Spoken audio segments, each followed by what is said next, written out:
Good evening అండి అందరికీ. ఈరోజు వీడియో ఏంటంటే ఈరోజు మా ఊళ్ళో అమలాపురంలో శ్రీ బాలబాలాజీ స్వామివారి కళ్యాణం అయితే జరిగిందండి. ఇది కన్నుల పండుగగా జరిగింది. అది మీరు కూడా నాతో పాటు మీరు కూడా చూస్తారని చెప్పి నేనైతే ఈ క్లిప్స్ అనేది అయితే యాడ్ చేశాను. ఈ కళ్యాణానికి ఏంటంటే మేము ఎవ్రీ ఇయర్ వెళ్తామండి. మేమే కాదు, మా అమ్మలు అండ్ మా అమ్మమ్మ తర్వాత మా తాతమ్మ కూడా వెళ్ళేవారనమాట ఈవిడ దగ్గరికి. అంటే స్వామి ప్రశ్న ఎలా చెప్పడం అనేది ఒక ఆవిడ ఉంటుంది. మాకు ఆవిడంటే నమ్మకము. అండ్ మనం ఎప్పుడూ తిరుపతి అయితే వెళ్ళలేము కదండి, ఎవ్రీ ఇయర్ వెళ్ళలేము, అలాగని ఎవ్రీ డే చూడలేము కదా. మాకు తెలిసినంత వరకు ఈయనేనండి మాకు అన్నీ.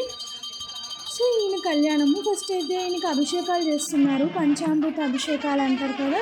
అభిషేకాలు చేస్తున్నారు. తర్వాత అయితే పెళ్లి కొడుకుని పెళ్లి కూతురిని కూడా చేస్తారండి. అది ఇంకా బాగుంటుంది. అదైతే మిస్ అయింది క్లిప్ అనేది. వీలైతే ఆ క్లిప్ ఉంటే కనుక నేను షార్ట్ వీడియోలో అప్లోడ్ చేస్తాను, చూద్దరు కానీ.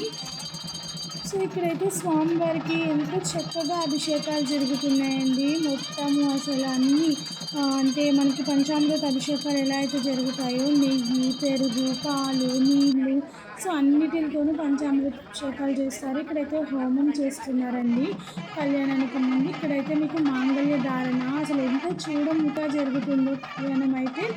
అందరూ చూస్తారని అయితే నేను ఈ క్లిప్ అనేది అయితే యాడ్ చేశానండి. మాంగళ్య ధారణ అయితే జరుగుతుంది స్వామివారి ఇద్దరు అమ్మలకి అలా మాంగళ్య ధారణ చేస్తుంటే ఎంతో చక్కగా అనిపిస్తుంది కదా. చేస్తున్నారనమాట. నేనైతే అనుకున్నాను ఏంటి వెళ్ళలేకపోతున్నానా అని. స్వామి వచ్చేసారు, వీడియో రూపంలో అయినా వచ్చారు. నాతో పాటు మీరు కూడా దర్శించుకుంటారని అయితే నేను చెప్తున్నాను.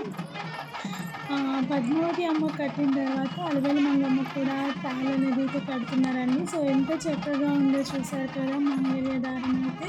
దీని తర్వాత ఎంత చక్కగా అసలు చాలా ప్రశాంతంగా జరుగుతుందండి. అసలు ఏ తొందర ఇంకా టైం అయిపోతుంది ఫాస్ట్గా అలా ఏం జరగదండి. ఇక్కడ అన్నీ టైం టు టైం, అన్ని పద్ధతి ప్రకారం అసలు అలా చేయిస్తారనమాట. ఆవిడ కూర్చుని, ఆవిడ పేరు దేవిడ్ సీత గారిని పిలుస్తాము. ఆవిడైతే అన్నీ అలా కూర్చుని ఈచ్ అండ్ ఎవ్రీ అసలు కంగారు అనేది ఉండదు.